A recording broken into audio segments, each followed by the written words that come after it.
Assalamualaikum warahmatullahi wabarakatuh.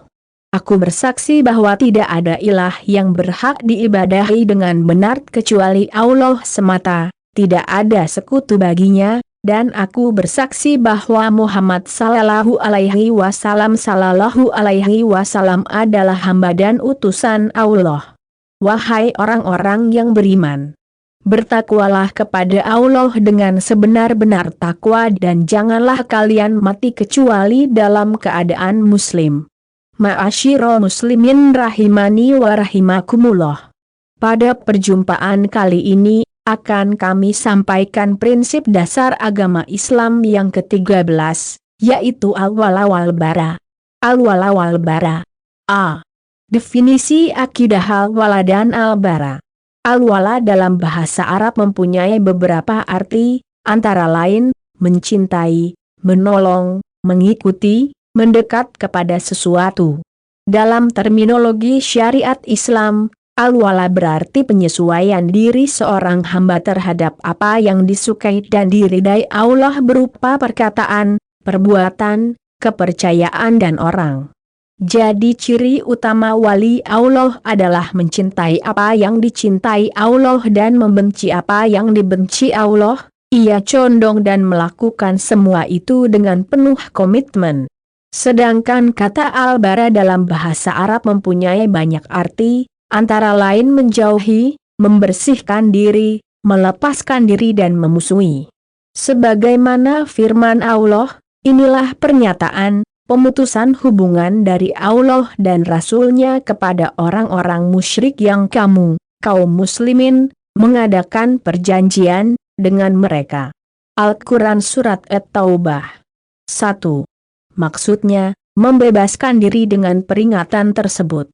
Dalam terminologi syariat Islam, al-bara berarti penyesuaian diri seorang hamba terhadap apa yang dibenci dan dimurkai Allah, berupa perkataan, perbuatan, keyakinan dan kepercayaan serta orang.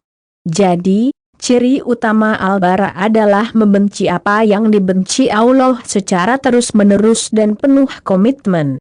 Maka, cakupan makna al-wala adalah apa yang dicintai Allah, sedangkan cakupan makna al-bara adalah apa yang dibenci Allah. Dari penjelasan terdahulu, akidah al-wala dan al-bara dapat didefinisikan sebagai penyesuaian diri seorang hamba terhadap apa yang dicintai dan diridai Allah serta apa yang dibenci dan dimurkai Allah, dalam hal perkataan, perbuatan, kepercayaan dan orang. Dari sini kemudian kaitan-kaitan al-wala dan al-bara dibagi menjadi 4. 1. Perkataan, maka zikir dicintai Allah, sedangkan mencela dan memaki dibenci Allah. 2. Perbuatan, salat, puasa, zakat, sedekah dan berbuat kebajikan, mengerjakan sunnah-sunnah Rasul dicintai Allah sedangkan tidak salat, tidak puasa, bakhil, riba, zina, minum khamr dan berbuat bidah dibenci Allah. 3. Kepercayaan, iman dan tauhid dicintai Allah sedang kufur dan syirik dibenci Allah. 4. Orang yang muwahhid, mengikhlaskan ibadah semata-mata karena Allah, dicintai Allah sedangkan orang kafir dan musyrik, munafik dibenci Allah. B. Kedudukan akidah al-wala dan al-bara dalam syariat Islam. Akidah al-wala dan al-bara mempunyai kedudukan yang sangat penting dalam keseluruhan muatan syariat Islam. Berikut penjelasannya. 1. Al-wala dan al-bara merupakan bagian penting dari makna syahadat. Maka, ungkapan tiada ilah dalam syahadat tiada ilah yang berhak diibadahi dengan benar selain Allah berarti melepaskan diri dari semua sesembahan selain Allah. Firman-Nya, dan sungguh kami telah mengutus seorang rasul pada setiap umat, untuk menyerukan, beribadahlah hanya kepada Allah dan jauhilah taghut. Al-Quran Surat An-Nahl 36. Taghut adalah segala sesuatu yang disembah selain Allah. 2. Al-wala dan al-bara merupakan bagian dari ikatan iman yang terkuat. Rasulullah bersabda, ikatan iman yang paling kuat adalah loyalitas karena Allah dan permusuhan karena Allah, mencintai karena Allah dan membenci karena Allah. 3. Al-wala dan al-bara merupakan sebab utama yang menyebabkan hati dapat merasakan manisnya iman. Rasulullah ketika menyebutkan 3 hal apabila terdapat pada seseorang ia akan merasakan lezatnya, manisnya, iman, diantaranya ialah apabila ia mencintai seseorang, ia hanya mencintainya karena Allah. 4. Pahala yang sangat besar bagi orang yang mencintai karena Allah. Rasulullah bersabda, ada 7 golongan yang akan dinaungi oleh Allah dalam naungannya pada hari di mana tidak ada naungan kecuali naungannya, di antara mereka adalah 2 orang laki-laki yang saling mencintai karena Allah dan berkumpul maupun berpisah juga karenanya. C. Hukum akidah al-wala wal-bara. Hukum al-wala dan al-bara dalam syariat Islami adalah wajib. Bahkan ia adalah salah satu konsekuensi dari kalimat syahadat. Mengenai hukum wajibnya, Allah dan berfirman, janganlah orang-orang beriman menjadikan orang kafir sebagai pemimpin, melainkan orang-orang beriman. Barang siapa berbuat demikian, niscaya dia tidak akan memperoleh apapun dari Allah, kecuali karena siasat menjaga diri dari sesuatu yang kamu takuti dari mereka. Al-Quran Surat Ali Imran 28. Allah berfirman, wahai orang-orang yang beriman, jika kamu mentaati orang-orang yang kafir, niscaya mereka akan mengembalikan kamu ke belakang, murtad, maka kamu akan kembali menjadi orang yang rugi. Al-Quran Surat Ali Imran 149. Allah berfirman, wahai orang-orang yang beriman, janganlah kamu menjadikan orang Yahudi dan Nasrani sebagai teman setiamu, mereka satu sama lain saling melindungi. Barang siapa di antara kamu yang menjadikan mereka teman setia, maka sesungguhnya dia termasuk golongan mereka. Sungguh, Allah tidak memberi petunjuk kepada orang-orang yang zalim. Al-Quran Surat Al-Ma'idah 51.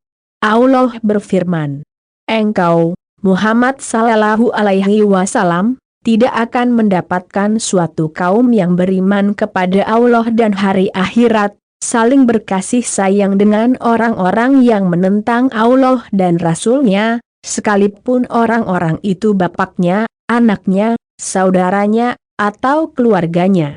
Al-Quran Surat Al-Mujadilah 22. Selanjutnya Rasulullah bersabda, barang siapa yang berkumpul dengan orang musyrik dan tinggal bersamanya, maka dia itu sama dengannya. D. Pembagian manusia berdasarkan al-wala dan al-bara. Manusia, dari sudut al-wala dan al-bara, terbagi menjadi 3 bagian. Pertama, orang yang berhak mendapatkan wala, loyalitas, mutlak, yaitu orang-orang mukmin yang beriman kepada Allah dan Rasul-Nya kemudian mereka melaksanakan kewajiban-kewajiban mereka dalam agama mereka dan meninggalkan larangan-larangan agama dengan ikhlas semata-mata karena Allah. Kedua, orang yang berhak mendapatkan wala di satu sisi dan berhak mendapatkan bara, pemutusan loyalitas, di sisi lain, yaitu seorang muslim yang melakukan maksiat, yang melalaikan sebagian kewajiban agamanya dan melakukan sebagian perbuatan yang diharamkan Allah namun tidak menyebabkan ia menjadi kufur dengan tingkat kufur besar. Dasarnya adalah riwayat Imam Al-Bukhari dari sahabat Umar bin Al-Khattab bahwasanya ada seseorang pada zaman Nabi yang bernama Abdullah, diberi lakap, gelar, dengan himar, dan ia sering membuat Rasulullah tertawa. Ia pernah didera dengan sebab minum khamr. Kemudian pada suatu hari ia dibawa lagi kepada Rasulullah dengan sebab minum khamr, lalu beliau memerintahkan untuk didera. Lalu ada seseorang dari kaum itu berkata, ya Allah, laknat, kutuk, Lah dia, betapa sering ia dibawa menghadap Rasulullah untuk didera. Maka Rasulullah bersabda, "Janganlah kamu mengutuknya. Demi Allah, tidaklah aku mengetahui melainkan ia masih tetap mencintai Allah dan Rasul-Nya." Ketiga, orang yang berhak mendapatkan bara mutlak, yaitu orang musyrik dan kafir, baik ia dari Yahudi atau Nasrani maupun Majusi dan lainnya. Sedang jika seorang Muslim melakukan perbuatan yang menyebabkannya jadi kafir, maka ia dinyatakan murtad. Misalnya, berdoa kepada selain Allah, meminta pertolongan di saat sulit kepada selain Allah, serta bertawakal kepada selain Allah, atau meninggalkan salat wajib, mengingkari kewajibannya, atau mengingkari wujud Allah, atau menghina Allah atau Rasul-Nya atau agamanya dan semacamnya, maka perbuatan ini membuat seseorang menjadi kafir, keluar dari Islam. Hak-hak al-wala. Ahlus Sunnah memandang bahwa dalam al-wala terdapat hak-hak yang harus dipenuhi, antara lain 1.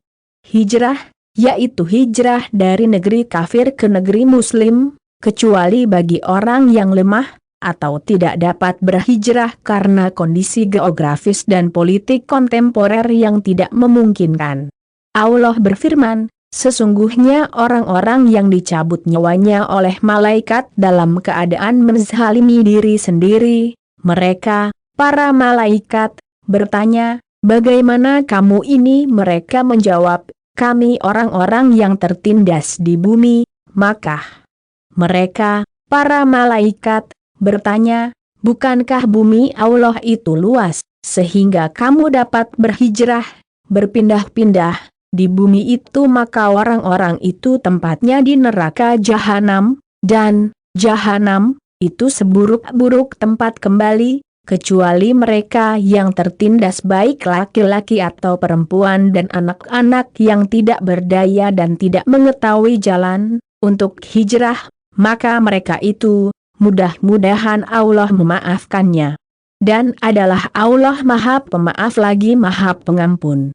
Al-Quran Surat An-Nisa 97-99. 2. Membantu dan menolong kaum muslimin dengan lisan, harta dan jiwa di semua belahan bumi dan dalam semua kebutuhan, baik dunia maupun agama. Allah berfirman, "Tetapi, jika mereka meminta pertolongan kepadamu dalam urusan pembelaan agama, maka kamu wajib memberikan pertolongan kecuali terhadap kaum yang telah terikat perjanjian antara kamu dengan mereka." Al-Quran Surat Al-Anfal 72. 3. Hendaklah ia mencintai kaum muslimin sebagaimana ia mencintai dirinya sendiri, baik berupa kebaikan maupun menolak keburukan. Ia wajib menasehati mereka, tidak menyombongkan diri dan tidak dendam kepada mereka. Ahlus Sunnah berusaha untuk berkumpul bersama mereka. Allah Ta'ala berfirman, "Dan bersabarlah engkau, Muhammad sallallahu alaihi wasallam, bersama dengan orang-orang yang menyeru Rabb-Nya di pagi dan senja hari dengan mengharap keridaannya, dan janganlah kedua matamu berpaling dari mereka, karena mengharapkan perhiasan kehidupan dunia." Al-Quran Surat Al-Kahfi 28. Rasulullah bersabda, "Salah seorang di antaramu tidaklah dikatakan beriman hingga ia mencintai untuk saudaranya apa-apa yang ia cintai untuk dirinya sendiri, dalam perkara-perkara yang baik." 4. Tidak mengejek, melecehkan, mencari aib, dan gibah serta menyebarkan namimah, berita yang menyebabkan permusuhan terhadap kaum muslimin. 5. Melakukan apa yang menjadi hak-hak kaum muslimin, seperti menjenguk yang sakit atau mengantar jenazah, mendoakan mereka, memohonkan ampunan untuk mereka, mengucapkan salam kepada mereka, tidak curang dalam bergaul dengan mereka, tidak memakan harta mereka dengan cara yang batil dan lainnya. Rasulullah bersabda, "Barang siapa yang curang terhadap kami, maka dia bukan dari golongan kami. Tidak boleh seorang laki-laki menjual beli, menawar, sesuatu yang lebih dulu dijual beli, ditawar, oleh saudaranya dan tidak boleh melamar di atas lamaran saudaranya. 6. Tidak mencari-cari aib dan kesalahan kaum muslimin serta membeber rahasia mereka kepada musuh-musuh mereka. Firman Allah, dan janganlah kamu mencari-cari kesalahan orang lain. Al-Quran Surat Al-Hujurat 12. 7. Bersatu padu ke dalam satu jamaah kaum muslimin berdasarkan akidah dan manhaj yang benar sebagaimana dicontohkan oleh generasi awal terbaik, para sahabat. Tidak berpecah belah, selalu tolong-menolong dalam kebaikan dan takwa, menyuruh yang ma'ruf dan mencegah yang munkar. Dan berpegang teguhlah kamu semuanya pada tali agama Allah, dan janganlah kamu bercerai-berai.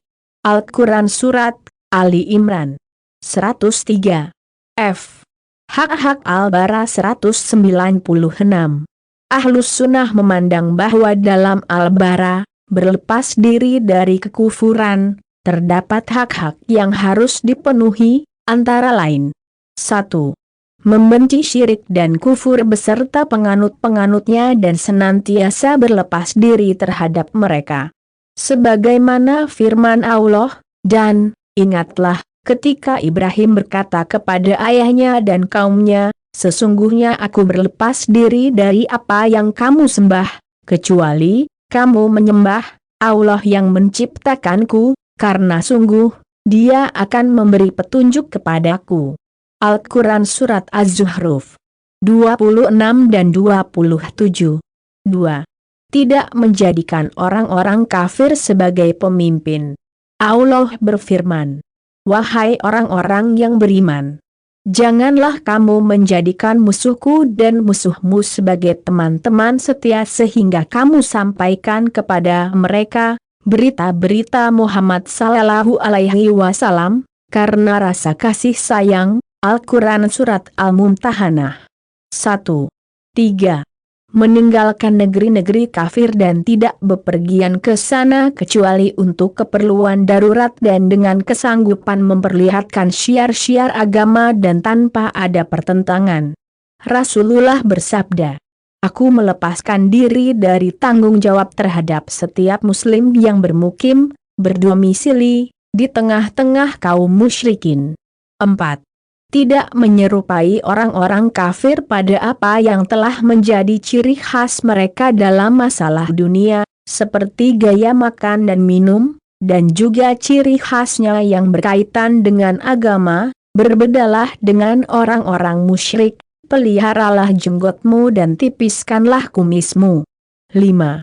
Tidak menolong, memuji, membantu orang-orang kafir dalam menghadapi kaum muslimin. 6.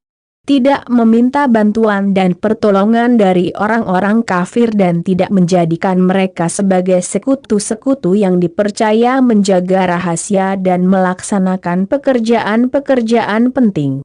7. Tidak terlibat dengan mereka dalam hari raya dan kegembiraan mereka, juga tidak memberikan ucapan selamat. Umat Islam tidak boleh mengikuti perayaan orang-orang kafir dan tidak boleh memberikan ucapan selamat kepada mereka. 8. Tidak memohonkan ampunan bagi mereka meskipun mereka keluarga terdekat. Allah berfirman, tidak pantas bagi Nabi dan orang-orang yang beriman memohonkan ampunan kepada Allah bagi orang-orang musyrik, sekalipun orang-orang itu kaum kerabatnya, sesudah jelas bagi mereka bahwa orang-orang musyrik itu adalah penghuni neraka jahanam. Al-Quran Surat At-Taubah 113. 9. Tidak boleh bermudahanah, berbasa-basi, dan bercanda dengan mereka melalui cara-cara yang merugikan agama.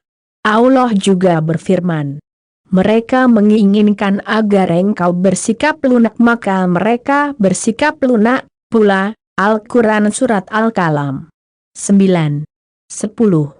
Tidak menyandarkan hukum kepada mereka, atau tidak setuju dengan hukum yang dibuat oleh mereka, serta tidak mengikuti ajakan mereka untuk meninggalkan hukum Allah dan Rasul-Nya. Firman Allah, barang siapa tidak memutuskan dengan apa yang diturunkan Allah, maka mereka itulah orang-orang kafir. Al-Quran Surat Al-Ma'idah 44. 11.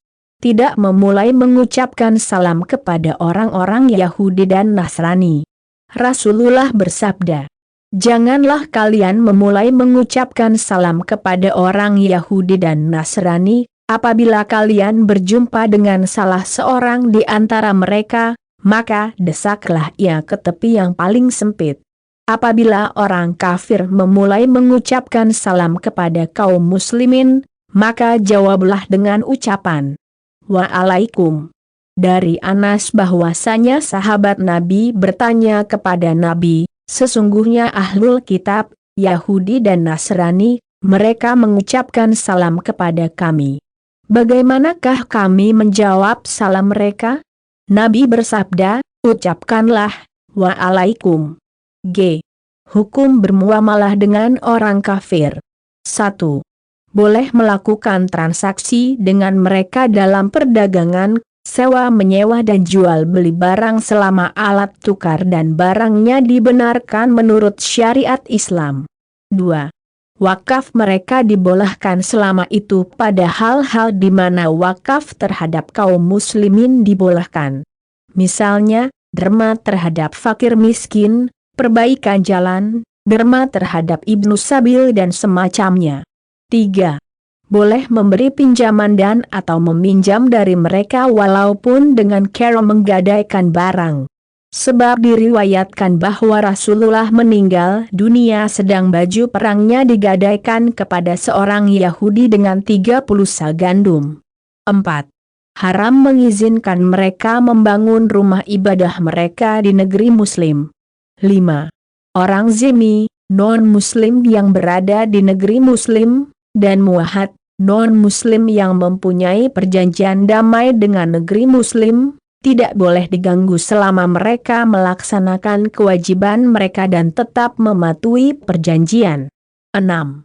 Hukum qisas atas nyawa dan lainnya juga diberlakukan kepada mereka. 7. Boleh melakukan perjanjian damai dengan mereka, baik karena permintaan kita maupun karena permintaan mereka, selama itu mewujudkan kemaslahatan umum bagi kaum muslimin dan pemimpin kaum muslimin sendiri cenderung ke arah itu. Hal ini berdasarkan firman Allah.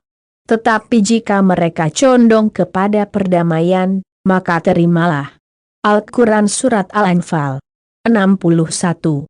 Tetapi perjanjian damai itu harus bersifat sementara dan tidak mutlak. 8. Darah, harta dan kehormatan kafir zimmi, muahad dan mustaman, orang yang meminta jaminan keamanan, adalah haram, tidak boleh ditumpahkan darahnya, apabila mereka bukan kafir harbi, orang kafir yang memerangi kaum muslimin. Perbedaan antara al-bara dengan keharusan bermuamalah yang baik. Sikap permusuhan terhadap orang kafir tidak berarti bahwa kita boleh bersikap buruk terhadap mereka, baik dengan perkataan maupun perbuatan. Seorang muslim bahkan harus berbuat baik kepada kedua orang tuanya yang masih musyrik. Firman Allah, dan jika keduanya memaksamu untuk mempersekutukan aku dengan sesuatu yang engkau tidak mempunyai ilmu tentang itu, maka janganlah kamu menaati keduanya, dan pergaulilah keduanya di dunia dengan baik. Al-Quran Surat Luqman 15. Kebencian itu juga tidak boleh mencegah kita untuk melakukan apa yang menjadi hak-hak mereka, menerima kesaksian-kesaksian sebagian mereka atas sebagian yang lain serta berbuat baik terhadap mereka. Firman Allah, Allah tidak melarang kamu berbuat baik dan berlaku adil terhadap orang-orang yang tidak memerangimu dalam urusan agama dan tidak mengusir kamu dari kampung halamanmu. Sesungguhnya Allah mencintai orang-orang yang berlaku adil. Al-Quran Surat Al-Mumtahanah 8.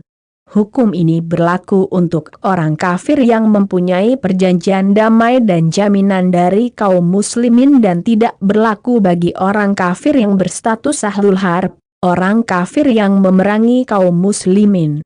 Dengan demikian jelaslah bahwa muamalah yang baik dengan orang kafir adalah suatu akhlak mulia yang sangat dianjurkan dan diperintahkan oleh syariat Islam. Sedangkan yang diharamkan adalah mendukung dan menolong orang kafir dalam rangka kekufuran. Pengharaman ini dapat menyebabkan pelakunya sampai kepada kekufuran. Allah berfirman, barang siapa di antara kamu yang menjadikan mereka teman setia, maka sesungguhnya dia termasuk golongan mereka. Al-Quran Surat Al-Ma'idah 51. Demikian kami sampaikan, semoga bermanfaat. Akhirul kalam wa akhirul dakwana walhamdulillahi rabbil alamin.